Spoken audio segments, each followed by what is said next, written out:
அடுத்து அவங்க ஆரம்பிச்ச அரசியல் கட்சியில, அடுத்தவங்களுடைய அட்ரஸ்ல அரசியல்வாதிகளா இருந்துட்டு இருக்கிற இவங்க எல்லாருக்கும் ஒரு சவால்.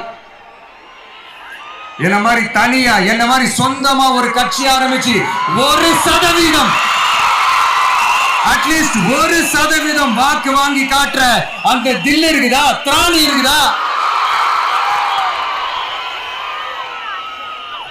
30 வருஷமா மக்கள் இயக்கமா இருந்து இன்னைக்கு மிகப்பெரிய ஒரு அரசியல் கட்சியா வளர்ந்து இந்த கூட்டணி கட்சிகள் மட்டுமே நம்பி இருக்கிற 75 வருஷ கட்சி, 50 வருஷ கட்சின்னு இன்னைக்கு ஆட்சி அதிகாரத்தில் இருந்துட்டு இருக்கிற இவங்க எல்லாரையும் மீறி இன்னைக்கு களத்துல தனியா நின்னு இந்த 2 வருஷத்துல முதன்மை சக்தியா வளர்ந்து 30% தாண்டி இன்னைக்கு மக்கள் ஆதரவை பெற்றிருக்கிற நமக்கு அனுபவம் இல்லையா?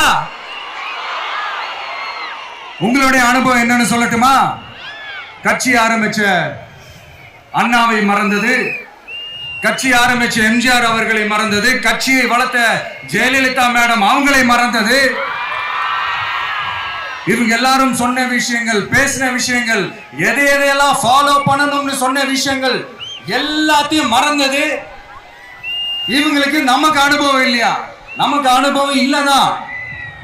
கொள்ளை அடிக்கிறதுலாம் எங்களுக்கு அனுபவம் இல்லதான்.